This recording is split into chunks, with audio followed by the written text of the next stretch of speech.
Hola, bienvenidos a una nueva emisión de A la Vista. Hola, Florencia. Hola, Amalia, siempre junto a la doctora Amalia Escarza para que programa tras programa nos vamos enterando de todos los nuevos temas, no solo de salud visual, sino del COVID, de todo lo que necesitemos. De toda la actualidad, así es, Flor. ¿eh? Y tenemos dos invitados que realmente son personas emblemáticas dentro de la oftalmología.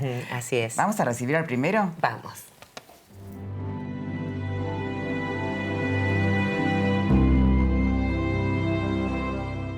Y comenzamos este primer bloque con nuestro invitado, que es el doctor Fernando Scatini. Bienvenido, Fernando. Gracias por invitarme, gracias a ustedes. Hola, Fernando. Te voy a presentar, Fernando, para nuestra audiencia.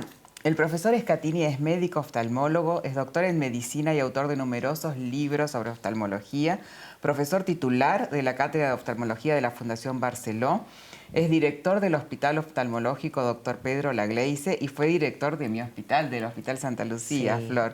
También fue director de la Red Oftalmológica del Gobierno de la Ciudad de Buenos Aires, es prosecretario del Consejo Argentino de Oftalmología y miembro titular de numerosas sociedades nacionales e internacionales, tanto de oftalmología como de la especialidad de retina y vitrio. Fernando, y si hay alguien que aprovechó la pandemia al máximo, fuiste vos, que no solo escribiste varios papers, sino que 3 libros. 3 libros. Sí, aproveché en esos días de que al principio estábamos en cuarentena, si bien el hospital yo iba todas las mañanas y estaba funcionando, pero durante 3 semanas el consultorio por lo menos no lo atendí y aproveché a escribir 2 libros y un tercero que no está terminado. El tercero, donde vos escribís un capítulo sobre plástica y Daniel Benisek escribe sobre desprendimiento de retina. O sea, ese libro es un libro que va a salir, estimo que el año que viene, porque se atrasaron algunos de los otros colaboradores del libro que no entregaron a término las cosas y entonces, bueno, estamos demorados por eso, pero si no ya estaría ese tercer libro. Sí, se hizo un acto realmente con poca gente. Yo tuve el placer de participar en diciembre pasado, hace poquitos días, presentando los libros en el aula magna del Hospital Lagleize con autoridades nacionales, del gobierno de la ciudad. Sí, realmente es un acto muy lindo donde presentamos los 2 libros, que esos sí estaban terminados, que uno es totalmente de mi autoría, en colaboración sí con un bioquímico, que es sobre retinopatía diabética, y el otro es un libro de oftalmología de pregrado, donde ya tenía otro de oftalmología, 2 más de oftalmología de pregrado, que este está totalmente actualizado, por eso se llama Oftalmología de Pregrado del siglo XXI, donde hemos agregado una serie de capítulos nuevos, con toda la actualización que tenemos en el siglo XXI, que aunque parezca mentira, en estos 20 años ha cambiado mucho la oftalmología, y en cuanto a tratamientos, en cuanto a cirugías que se pueden plantear, y en cuanto a patologías nuevas. Y uno de los temas que estamos abarcando en este libro, justamente estamos hablando de la problemática que nos está invadiendo el mundo, que es el COVID-19. Así que algo de eso estamos también tocando en el libro, en de oftalmología de pregrado. Qué bueno. Hablando del Lagleize, que tanto queremos todos, como el Santa Lucía, también de Amalia, ¿cómo se encuentran el personal de salud, los médicos, frente al tema de la vacunación? ¿Están esperando con ansias? ¿Cómo es la cosa? Estamos esperando con ansias y además con muchos interrogantes. Son las 2 cosas. Las ansias porque, bueno, pensamos que puede ser la salida a una problemática muy severa que es justamente el COVID-19, que ha arrastrado, por más que los porcentajes no son tan elevados, pero se ha llevado a muchas personas. Sí, claro. Y por otro lado, con grandes interrogantes porque son todas vacunas que se sacaron con tanta premura y con tanta competencia entre sí, de laboratorios muy importantes, donde está metido desde la industria farmacéutica, la política y todo en el mundo, y entonces para ver quién lo sacaba antes. Y de pronto hay algunos que no han cumplido todas las fases como se deben corresponde. Pero bueno, es el arma que tenemos y seguramente dentro de las posibilidades de las vacunas que tenemos, bueno, cada uno podrá o no elegir. Claro. Según nos manifestaron a nosotros, el gobierno de la ciudad, estamos preparando todo lo que es vacunatorios en los hospitales. A partir del mes de enero, se calcula que alrededor entre el 10 y el 15, teóricamente por lo que nos informaron, hemos mandado gente a entrenarse para hacer todo lo que es la vacunación. Y además de eso, teníamos ya algunos que tenían el título de vacunadores. Algunos directamente era staff del hospital, había un vacunador solo, pero había otros que habían hecho el curso. De manera tal de que, bueno, se nos pidió un relevamiento hace poco de todo eso y el hospital todavía no nos han bajado la línea si va también a vacunar a la comunidad o no, o solamente va a vacunar a su personal, y el personal que nosotros tenemos para vacunar va a ir de apoyo a otros hospitales. Todavía eso no lo sabemos, pero en realidad del Hospital La Ley se cuenta en este momento casi con 20 vacunadores. Que entre los que hicieron el curso y los que lo están haciendo. Es un curso que lo dicta el gobierno de la ciudad y de esa manera se va a hacer. Según nos transmitió el ministro Quirós, las vacunas las provee el gobierno nacional, que es quien compra las vacunas, o sea, no hubo autorización para, según tengo entendido, para que las distintas gobiernos provinciales o el caso del gobierno autónomo de la Ciudad de Buenos Aires pudiera hacer la vacuna, comprar sus vacunas, y creo que han pedido presupuesto varias, y probablemente la primera que está llegando, por lo que nos estaban hablando, era la rusa, justamente. Entonces, donde, bueno, surgen una serie de interrogantes. Por ahí, off the record, se dice que no lo puedo asegurar, que la vacuna no se probó en mujeres, que sí se probó en el ejército ruso. En fin, a pesar de eso, Putin creo que mencionó de que había vacunado a su hija. Así que bueno, son trascendidos que bueno, no sé hasta qué punto tomarlos. Pero cada vacuna tiene sus cuidados y su forma de traslado y la cadena de frío que tiene que mantener. Claro. Y por ejemplo está una de ellas, que es la de Pfizer, que quizás es la que más experiencia se tuvo, donde requiere una temperatura por debajo de los 80 grados. Las otras están en freezer comunes, que son de 20 grados. No obstante eso, el gobierno de la ciudad ya compró los freezer que hacen falta para almacenar las vacunas, y según transmitieron, nos darían para el gobierno de la ciudad, en una primera etapa repartida, 2 millones de vacunas. Primero se vacunaría al personal de salud. Quizás si no nos llega toda la cantidad que se nos prometió, probablemente se clasifique un poco eso de acuerdo a los que están más en la trinchera. De pronto a lo mejor la gente que está en terapias intensivas, los emergentólogos, en fin, esa gente que está más expuesta seguramente va a estar en primera línea y después vendrá el resto.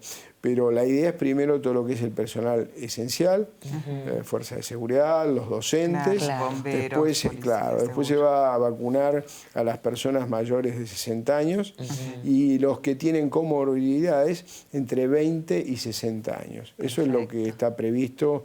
Pero bueno, un poco dependerá de la cantidad que nos estén entregando, de qué forma se va a hacer. Pero ya hay un esquema, que el otro día lo presentó el doctor Quirós, donde ese esquema está de cómo deberíamos vacunar a los pacientes. Sí, qué interesante, el mundo interior de todo lo que es el tema de hospitales, ustedes, la vacuna, que por ahí nosotros realmente, como me pongo en el lugar de la audiencia, no tenemos tanta info y es muy interesante escuchar.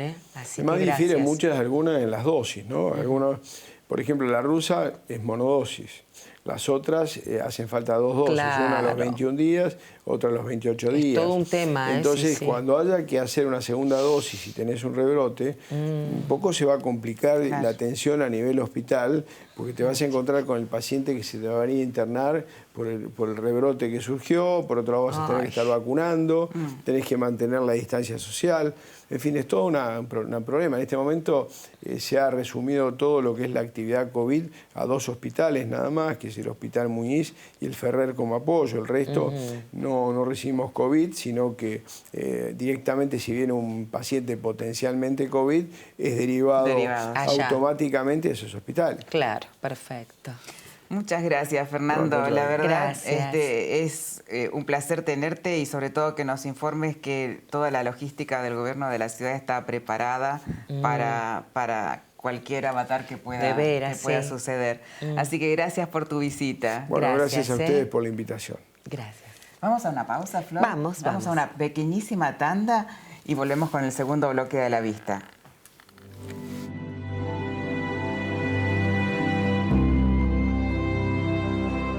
Bienvenidos al segundo bloque de A la Vista y esta vez con un invitado que no solamente es un médico oftalmólogo muy prestigioso, sino que es alguien a quien quiero muchísimo. Bienvenido, doctor René Parra. ¿Qué tal? ¿Cómo estás, Amalia? Hola, Muchas René. gracias la invitación, igualmente Florencia. Sí. Gracias a vos por venir al piso de A la Vista y te voy a presentar, René. Dale. El doctor Parra es médico oftalmólogo, especialista en estrabismo, es el jefe del servicio de estrabismo del Hospital Santa Lucía, de mi hospital. Ha publicado numerosos trabajos científicos y participado en diversos capítulos de libros de la especialidad y participó como disertante, director, coordinador de cursos y simposios en congresos tanto nacionales como internacionales. René es un verdadero referente en lo que es el estrabismo en nuestro país, Florencia. Qué bien, ¿eh? Sí, qué bueno saber qué es el estrabismo. Bueno, el estrabismo es un trastorno, yo no lo llamaría una enfermedad o patología, ¿no? Sino un defecto que se forma ya sea en el adulto o en el niño, y básicamente se habla de estrabismo cuando hay una pérdida del paralelismo de los ejes visuales. Es decir, básicamente un ojo mira a un objeto y el otro no lo está mirando. Entonces, esa desviación de los ejes es lo que nosotros llamamos estrabismo. Este estrabismo puede ocurrir desde la infancia o puede aparecer en el adulto, en el adulto joven, en el adulto maduro o en el anciano. Mira. De hecho, hoy por hoy se han establecido como categorías dentro del estrabismo, ¿no? Está el estrabismo infantil o congénito, el estrabismo del joven y el estrabismo del adulto. E inclusive hay una, no nueva, pero se ha definido una nueva, nuevo trastorno que se llama del adulto anciano. Sí. Tal cual. Mirá, yo pensé que solo era desde niño, o sea que uno nunca podía... No. Sí. ¿Cuándo hay que llevar a los niños al primer control para detectar un estrabismo o cualquier otra enfermedad? Es una pregunta importantísima porque si bien el estrabismo parece algo muy fácil de diagnosticar porque es muy evidente, está en la cara. Sí. Claro. Nosotros vemos al chico, la madre, desde que nace, lo está mirando a la cara y uno diría, si el ojo está desviado, es facilísimo diagnosticarlo. Sin embargo, esto no es siempre así. Es cierto. Muchas veces pasa desapercibido, aún para las personas más cercanas del niño. El que está realmente calificado para hacer el diagnóstico es el oftalmopediatra. Incluso ni siquiera el oftalmólogo general, sin desmerecerlo, pero no, por supuesto. El oftalmopediatra es el que está educado para diagnosticar el estrabismo. Entonces el chico tiene que recibir un examen oftalmológico al nacer, que eso se hace en la sala de neonatología, y luego dentro de los 2 primeros meses tiene que recibir la primer consulta por el oftalmopediatra. Esto es fundamental porque en esa primera consulta se diagnostica no solo el estrabismo, que todavía no apareció a esa edad, sino otras patologías del fondo de ojo, tumores y una cantidad de enfermedades que hay que diagnosticar así, tan precozmente. Es cierto. El segundo examen ya es dentro de los 6 primeros meses, 5º, 6º mes de vida. Ahí es donde se va a detectar el estrabismo congénito, porque el estrabismo congénito no se da desde el nacimiento, sino que aparece o empieza a manifestarse a los 3 meses de vida, que es cuando comienza a desarrollarse la visión binocular en el niño. Hasta esa edad, por supuesto son términos relativos, hasta esa edad es como si cada ojo trabajara por su cuenta. Independiente. Y a partir de los 2 o 3 primeros meses de vida se empieza a establecer lo que se llama la binocularidad, ¡Qué maravilla! la visión binocular.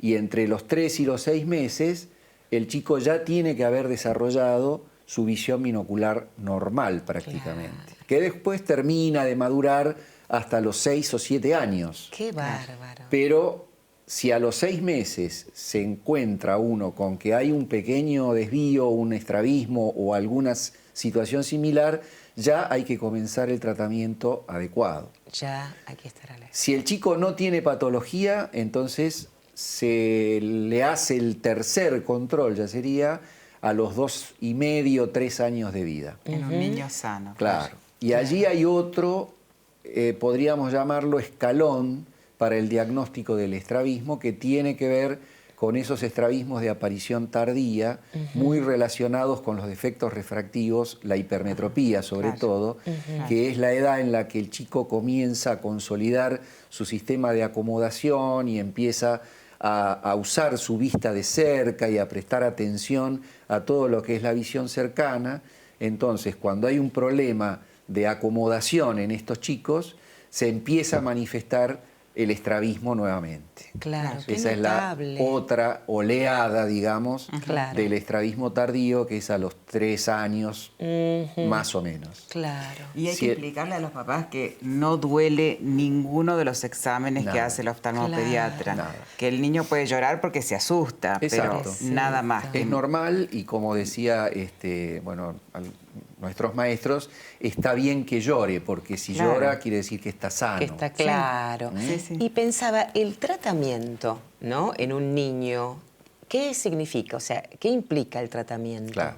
Yo diría primero qué implica el estrabismo, Ahí está. porque el estrabismo no es un tema estético, es un tema funcional y muy importante. ¿Por qué? Porque todas las habilidades psicomotoras del niño tienen un comienzo o un arraigo muy fuerte con la situación de la visión binocular. Si el chico no tiene una buena visión binocular, la primera consecuencia es que va a tener una pobre manejo de la distancia cercana. No va a haber una buena interacción mano-visión y esto le va a traer problemas importantes. Se ha demostrado ya científicamente que los chicos con estrabismo tienen un desarrollo psicomotor más lento que los niños normales, sobre todo en las destrezas manuales, en el aprendizaje de la lectura. ¿Por qué? Porque no hay visión de profundidad en el niño estrábico. Ajá. Y para poder nosotros manejar nuestras manos es necesario tener las 3 dimensiones. Por supuesto. Claro. Lo alto, lo ancho y lo profundo. La distancia. Claro. Sí, sí. Cualquiera de nosotros que se cierre un ojo, se tape un ojo, va a notar enseguida que le cuesta Sí, la claro. aprehensión de algo cercano, Sí, justamente sí, claro. porque no tiene la visión de profundidad. Claro. Y por otro lado está el tema psicosocial. Es decir, el estrabismo es algo tan evidente, tan Claro. difícil Ay, de Dios ocultar. mío. Que Claro se que- presta al bullying. Sí. Exacto. Pobrecitos. Que le genera a estos chicos un enorme trastorno social. Pobrecitos, claro. Entonces la incorporación a sus congéneres es mucho más lenta, mucho más difícil. Entonces se hace necesario la corrección en tiempo y forma y lo más rápida posible. Claro. Esta teoría de decir, no, bueno, se va a corregir con la edad, que tome la decisión cuando sea grande porque es peligroso hacerle una cirugía, particularmente me parece una posición errónea, porque estamos descuidando aspectos muy importantes en el desarrollo psicomotor Claro. y Sí. psicosocial. Qué importante. Totalmente, Qué totalmente. bueno, qué importante, Y sí. para corregirlo siempre es necesario una cirugía o No. algunos se pueden corregir con anteojos. Claro, Qué bien. no es imprescindible la cirugía. Es decir, en el estrabismo el por qué se genera el estrabismo es muy complejo, pero básicamente podríamos decir que hay estrabismos que van a ser quirúrgicos propiamente dichos, porque solo va a requerir intervención quirúrgica. Y hay estrabismos muy relacionados al problema refractivo, al uso del anteojo, como decíamos, a la mala de visión. estos de los 3 años. Claro. Un chico que es muy hipermétrope desarrolla un estrabismo, no pero muy relacionado a su hipermetropía.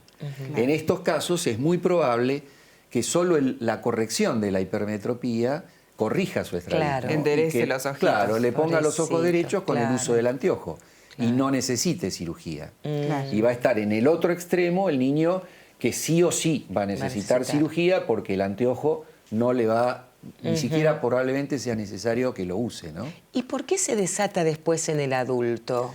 ¿Por qué puede suceder que el Bueno. adulto es emocional o es algo...? No, hay algunas incógnitas respecto de esto, ¿no?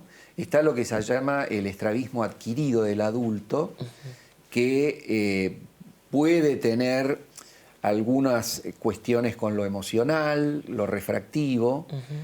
A veces son estrabismos latentes que por un X motivo se hacen manifiestos.